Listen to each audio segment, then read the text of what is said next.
ایک بات یہاں یہ سمجھنے کے لیے ہے کہ اگر زید کے بھائیوں نے قرض ادا کرنے سے انکار کر دیا یا قرض ادا کیے بغیر انتقال ہو گیا تو زید پر قرض ادا کرنا واجب ہوگا یا پھر اس کے بھائیوں کے لیے ہاں، الگ الگ یہ حکم بھی ایک ہوگا؟ سوال ہے کہ حوالہ کے شرائط پائے چلے گئے، حوالہ درست ہوئی ہو گیا، زید کے تمام بھائیوں کے ذمے قرض بھی منتقل ہو گیا، یعنی جی بھائی عاقل تھے، بالغ تھے، اور جس کا قرض تھا وہ حوالہ کی مجلس میں موجود تھا یا اس کا کوئی آدمی موجود تھا اور اس نے قبول بھی کر لیا، حوالہ صحیح ہو گیا، حوالہ کے تمام شرائط پائے گئے۔ اب اگر زید کے بھائیوں نے انکار کر دیا کہ ہم نے جو ہے ذمہ داری لی ہی نہیں قرض ادا کرنے کی، تو ایسی صورت میں جس نے قرض دیا ہے اگر اس کے پاس بینہ موجود ہے تب تو زید پر اس رقم کا ادا کرنا واجب نہیں ہے۔ یہ 40,000 روپے چاروں بھائیوں سے قرض دینے والا مطالبہ کرے گا، زید سے مطالبہ نہیں کرے گا۔ اور اگر اس کے پاس بینہ شرعی گواہ نہیں ہے تو ایسی صورت میں وہ قرض کی رقم زید کی طرف منتقل ہو جائے گی اور زید پر جو ہے 50,000 روپے کا ادا کرنا واجب ہو جائے گا۔ یعنی قرض دار، قرض خواہ جن کا قرض ہے اگر اس کے پاس بینہ نہیں ہے اور بھائیوں نے انکار کر دیا تو ایسی صورت میں جو ہے بینہ نہ ہونے کی صورت میں وہ تمام رقم جو ہے زید کی طرف منتقل ہو جائے گی اور زید پر 50,000 روپے کا ادا کرنا واجب ہو جائے گا۔ اسی طریقے پر اگر جو ہے زید کے 4 بھائی نے انکار نہیں کیا تھا لیکن قرض ادا کرنے سے پہلے اس کا انتقال ہو گیا، مال چھوڑا ہے تب تو مال سے اس کا قرض ادا کیا جائے گا، اور اگر مال نہیں چھوڑا ہے تو ایسی صورت میں امام اعظم ابو حنیفہ رحمۃ اللہ تعالی علیہ کے نزدیک یہ قرض جو ہے زید کی طرف منتقل ہو جائے گا، حوالہ کرنے والے کی طرف منتقل ہو جائے گا۔ لہٰذا زید کے جو بھی بھائی انتقال کر جائیں گے قرض کا ادا کرنے سے پہلے اور مال نہیں چھوڑیں گے تو اس کے حصے کی رقم ادا کرنا اب زید پر واجب ہو جائے گا۔ واللہ عالم بالصواب۔ جی مفتی صاحب کی بلا، زید تجارت کو فروغ دینے کے لیے تمباکو کی پڑیا، ہینڈ بیگ اور بڑے تھیلے پر کرشن کے تصویر گائے کے فوٹو کے ساتھ چھاپتا ہے۔ دریافت کرنے پر کہتا ہے کہ تصویر بنوانے سے غیر مسلم بھی خریدار بن جائیں گے۔ کیا غیر مسلم میں تجارت کو فروغ دینے کے لیے ایسا کرنا اس کے لیے درست ہے؟ نحمدہ و نصلی علی رسولہ الکریم، اما بعد۔ زید کا اپنے کاروبار کو فروغ دینے کے لیے ہندو کے دیوتاؤں کی تصویر بنانا شرعاً درست نہیں ہے۔ ہندو اپنے دیوتاؤں کی تصویر اس کی عبادت کے لیے بناتے ہیں اور اس کو معظم سمجھتے ہیں، قابل تعظیم سمجھتے ہیں۔ اگر کوئی مسلمان ہندو کے اس کفری فعل کو اچھا سمجھ کر ان کے دیوتاؤں کی تصویر بنائے گا یا ہندو کے اس کفری فعل کو اچھا سمجھے گا، وہ شخص بالاتفاق فقہائے کرام کے نزدیک کافر ہو جائے گا۔ شامی میں غمز العیون والبصائر سے منقول ہے، وَمَنِ اسْتَحْسَنَ فِعْلًا مِنْ أَفْعَالِ الْكُفَّارِ كَفَرَ بِاتِّفَاقِ الْمَشَائِخ، یعنی جس نے کافروں کے کفری افعال میں سے کسی بھی فعل کو اچھا سمجھا وہ بالاتفاق تمام مشائخ کے نزدیک کافر ہو گیا۔ کیا زید کو اپنے سامان پر کرشن اور گائے کی تصویر بنانے کے سبب کافر کہا جائے گا؟ میں تو یہ نہیں کہا کہ زید کافر ہو جائے گا، بلکہ یہ کہا کہ جو شخص ہندو کے دیوتاؤں کو قابل تعظیم سمجھتا ہے اور ہندوؤں کی عبادت کو اچھا سمجھتا ہے، کفری فعل کو اچھا سمجھتا ہے، تو وہ کافر ہو جائے گا۔ اب زید جو ہے اپنے سامان پر جو ہندو کے دیوتاؤں کی تصویر بناتا ہے وہ اس کو قابل تعظیم سمجھتا ہے اور عبادت کے لائق سمجھتا ہے، اچھا سمجھتا ہے ہندو کے اس عبادت کو، اس کے پوجا کو، تو ایسی صورت میں زید بھی کافر ہو جائے گا، ہے نا، زید کافر ہو۔ اس پر توبہ اور تجدید اسلام فرض ہے۔ جی اگر زید اس فعل کو یعنی ہندو کے دیوتاؤں کے تصویر بنانے کو کبھی اور برا سمجھتا ہے، کرشن اور گائے کی تصویر اس کے نزدیک قابل تعظیم پوجا کے لائق نہیں ہے اور ہندوؤں کے پوجا سے راضی نہیں ہے، صرف اپنے کاروبار کو پھیلانے کے لیے بناتا ہے، تو ایسی صورت میں زید کافر نہیں ہوگا، سخت فاسق ہوگا۔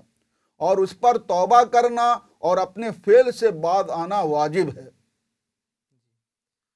تو اگر زید یہ کہے کہ میں اپنے کاروبار کو برباد نہیں کروں گا، میں کرتا آ رہا ہوں، میں وہی کروں گا، تو مسلمانوں کو زید کے ساتھ تب کیا سلوک کرنا چاہیے؟ اگر زید اپنے اس فعل سے باز نہیں آ رہا ہے نا، اور توبہ بھی نہیں کر رہا ہے، تو ایسی صورت میں مسلمانوں پر واجب ہے کہ وہ زید سے قطع تعلق کر لیں، اس کی بنائی ہوئی کوئی چیز اور اس کے دکان کا کوئی سامان نہ خریدیں، اس لیے کہ تمباکو کی پڑیا اور ہینڈ بیگ پر ہندو کے دیوتاؤں کی تصویر بنانے میں ہندو کے کفری فعل سے مشابہت پائی جاتی ہے، اور کافروں کے یہ افعال کفریہ کی مشابہت اختیار کرنا شریعت مطہرہ میں حرام ہے۔ نیز شریعت مطہرہ میں جاندار کی تصویر بنانا ممنوع ہے۔ بخاری شریف اور مسلم شریف کی حدیث ہے کہ اشد الناس عذابا عند اللہ المصورون، یعنی اللہ تعالیٰ کے نزدیک لوگوں میں سب سے سخت عذاب والے تصویر بنانے والے ہوں گے۔ اور امام نووی اس کے تشریح میں فرماتے ہیں ھذا محمول علی ان من صور الاصنام لیعبد فلہ اشد العذاب لانہ کافر، یعنی یہ اس صورت پر محمول ہے کہ جو شخص بتوں کی تصویریں اس غرض سے بناتا ہے کہ لوگ عبادت کریں، تو اس کے لیے جو ہے سب سے زیادہ سخت عذاب ہے، اس لیے کہ وہ کافر ہے۔ تو زید کے علاوہ بھی کچھ لوگ کاروبار کرنے والے کہتے ہیں کہ اگر وہ ماحول و زمانہ کے مطابق یہ سب کام نہیں کریں گے تو وہ تجارت میں کامیاب نہیں ہوں گے، غیر مسلم تجارت میں ان سے آگے ہو جائیں گے۔ آپ ان لوگوں کو مطمئن کرنے کے لیے کیا کیا جائے گا؟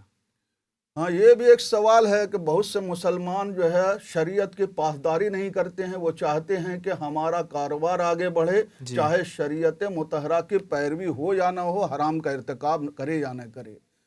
دیکھیے، مسلمانوں کو اپنا کاروبار پھیلانے کے لیے حرام طریقے کو اختیار کرنا جائز نہیں ہے۔ شریعت مطہرہ میں حلال طریقے سے رزق حاصل کرنے کی سخت تاکید کی گئی ہے، اور حلال کھانا کھانے کی بہت زیادہ تاکید کی گئی ہے۔ اللہ کے رسول صلی اللہ تعالیٰ علیہ وسلم نے اپنے کاروبار کو پھیلانے کے لیے بار بار سچی قسم کھانے سے بھی منع کیا، اور ارشاد فرمایا ایاکم وکثرۃ الحلف فإنہ ینفق ثم یمحق، یعنی زیادہ قسم کھانے سے بچو، اس لیے کہ وہ سامان بکوا دیتا ہے لیکن برکت کو ختم کر دیتا ہے۔ اسی طرح فتاوی عالمگیری میں ہے کہ لا یحلف لترویج الصلاح، یعنی اپنے سامان کو رائج کرنے کے لیے، عام کرنے کے لیے قسم نہیں کھائے گا۔ اس سے یہ بات واضح ہوتی ہے کہ کافر دنیاوی اسباب اور اس کے مالوں کی بہتات کو دیکھ کر کے ان کی روش کو اختیار کرنا جائز نہیں ہے۔ کافروں کو اللہ تبارک و تعالیٰ نے دنیا میں چھوٹ دے رکھی ہے، وہ مال حاصل کرنے کے لیے کسی اصول اور ضابطے کے پابند نہیں ہوتے ہیں، یعنی کافر کسی اصول اور ضابطے کے پابند نہیں ہوتے ہیں۔ یہ بات سمجھ میں آ رہی ہے نا؟ برخلاف مسلمان، کہ مسلمان کے نزدیک شریعت مطہرہ کی پاسداری اور اللہ تبارک و تعالیٰ کی رضا ہی تمام دنیاوی نعمت سے بہتر ہے۔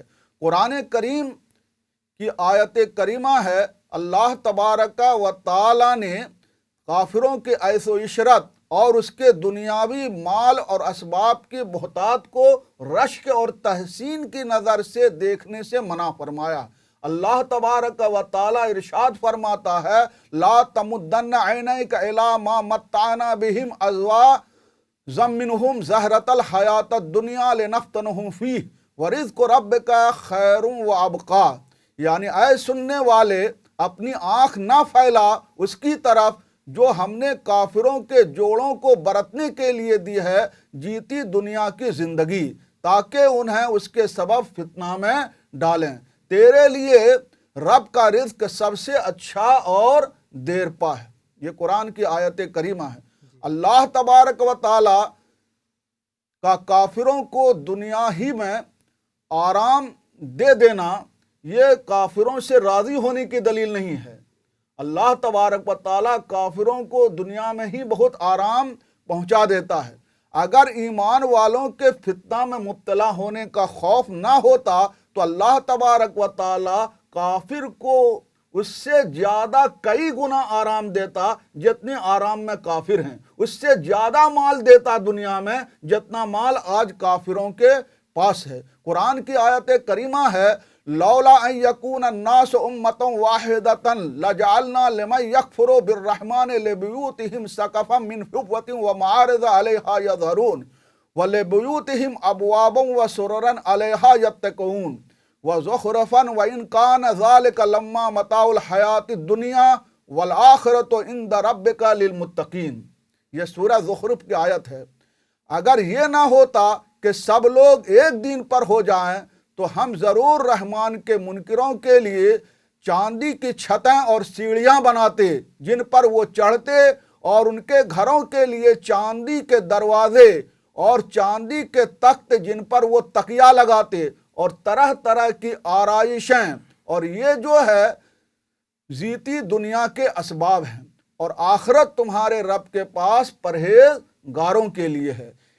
ان آیت کریمہ کا مطالعہ کرنے کے بعد کوئی مسلمان یہ نہیں کہہ سکتا ہے کہ اگر ہم تجارت میں عام روش پر چلتے ہوئے فروغ نہیں دیں گے اپنی تجارت کو تو ہم کافر کے مقابلے میں مالی اعتبار سے کمزور ہو جائیں گے، ہماری تجارت جو ہے کامیاب نہیں ہو پائے گی اور ہم پچھڑے ہوئے طبقہ میں شمار کیے جائیں گے۔ اس لیے کہ تجارت میں عزت اور بلندی کثرت مال اور اسباب سے نہیں ملتی ہے، بلکہ صدق و دیانت، تقوی اور پرہیزگاری سے ملتی ہے۔ اس کی روشن مثال ہمارے اسلاف کی تجارت ہے کہ ہمارے اسلاف نے کم سرمایہ کے باوجود اپنے اخلاق، کردار، سچائی، ایفاء عہد کی بنا پر اپنی تجارت کو پوری دنیا میں پھیلا دیا تھا۔ اور یہ لوگ صرف تاجر نہیں تھے بلکہ اسلام کے مبلغ، اس کے اصول کو لوگوں تک پہنچانے والے تھے۔ جن جن علاقے میں گئے اسلامی تجارت کے اصول کے گہرے نقوش یہ لوگ چھوڑ گئے۔ حقیقت تو یہ ہے کہ دنیا کے ایک بڑے خطہ میں اسلام تاجروں کے ذریعہ پھیلا ہے، اور مسلمان کا مقصد دنیاوی نعمت کو حاصل کرنا نہیں ہے بلکہ دنیاوی نعمت کے حاصل کرنے کے ساتھ ساتھ اسلام کے اصول کی پابندی کرنا، اسلامی احکام کو پھیلانا ہے۔ لہذا اگر مسلمان دین اسلام کے مطابق تجارت کریں گے تو وہ کافر سے زیادہ کامیاب ہوں گے۔